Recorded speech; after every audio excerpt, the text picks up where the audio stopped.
Pada kesempatan ini, saya akan memaparkan koneksi antar materi, kesimpulan, dan refleksi modul 1.1. Salam guru penggerak, tergerak, bergerak, menggerakkan. Sebelum ke pemaparan mengenai modul 1.1, kesimpulan dan refleksi pemikiran Ki Hajar Dewantara, saya akan memperkenalkan diri terlebih dahulu.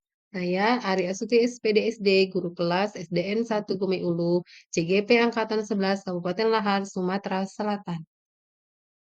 Sebelum mempelajari modul 1.1, saya beranggapan bahwa murid adalah kertas kosong yang tinggal diisi. Murid sama dengan kertas kosong. Perubahan pemikiran saya setelah belajar modul 1.1, murid bukanlah kertas kosong, melainkan kertas yang masih buram. Disinilah peran guru bagaimana menebalkan tinta buram tersebut menjadi tulisan yang jelas terbaca. Artinya, pada hakikatnya setiap murid telah memiliki bekal pengetahuan dan kemampuannya sendiri. Namun, potensi yang ada tersebut perlu dilatih dan dikembangkan hingga mereka menguatkan kodratnya dengan baik. Menurut Ki Hajar Dewantara, pendidikan dan pengajaran tidaklah sama. Pengajaran adalah bagian dari pendidikan. Pengajaran adalah proses pendidikan dalam memberi ilmu untuk kecakapan hidup anak secara lahir dan batin.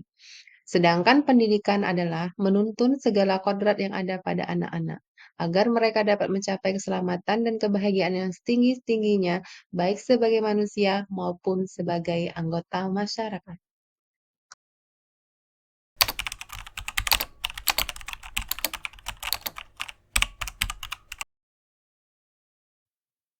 Sebelum mempelajari modul 1.1, pembelajaran yang saya lakukan di kelas adalah yang pertama, hanya transfer materi pelajaran.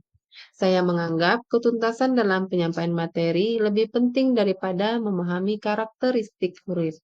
Yang kedua, hanya melihat dari aspek kognitif saja. Misalnya, saat siswa mengerjakan tugas atau ulangan harian, jika nilai murid sudah mencapai KKM, saya menganggap pembelajaran yang saya lakukan sudah berhasil. Yang ketiga, murid hanya sebagai objek pembelajaran, sehingga pembelajaran berpusat hanya kepada guru.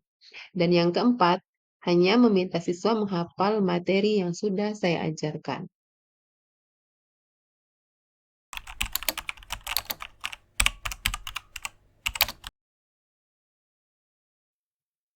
Setelah mempelajari modul 1.1 tentang pemikiran Ki Hajar Dewantara, saya menyadari bahwa apa yang saya pikirkan dan saya lakukan selama ini tidak tepat. Seharusnya saya melakukan proses pembelajaran secara menyeluruh, bukan hanya aspek kognitif saja, namun juga aspek afektif, psikomotor, spiritual, sosial, dan budaya. Murid bukan sebagai objek pembelajaran, melainkan subjek pembelajaran. Artinya, murid memiliki kebebasan berekspresi, mengemukakan pendapat, dan berkreasi sesuai dengan metode atau model pembelajaran dan media yang tepat.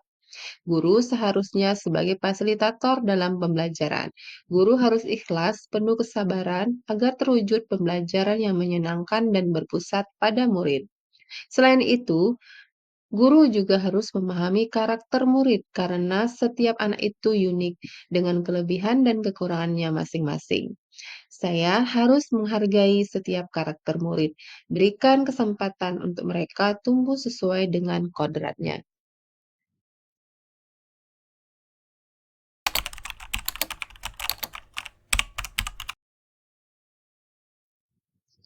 Yang dapat saya terapkan dalam pembelajaran di kelas adalah: 1. Merancang pembelajaran yang interaktif dan menyenangkan. 2. Mengembangkan pembelajaran berpusat pada peserta didik. 3. Pembelajaran tidak lagi menuntut, tetapi menuntun, karena tugas guru adalah memberi tuntunan atau arahan yang baik kepada murid. Yang keempat, mengenali karakter murid dengan menjalin komunikasi yang baik. Yang kelima, menjadi teladan bagi murid baik dari perkataan maupun perbuatan. Yang keenam, membuat kelompok belajar untuk membantu murid yang kesulitan. 7. Mewujudkan guru sebagai among. Dan yang kedelapan, melakukan refleksi setelah pembelajaran. Demikian pemaparan saya mengenai koneksi antar materi modul 1.1. Terima kasih sudah menyaksikan video ini. Wassalamualaikum warahmatullahi wabarakatuh.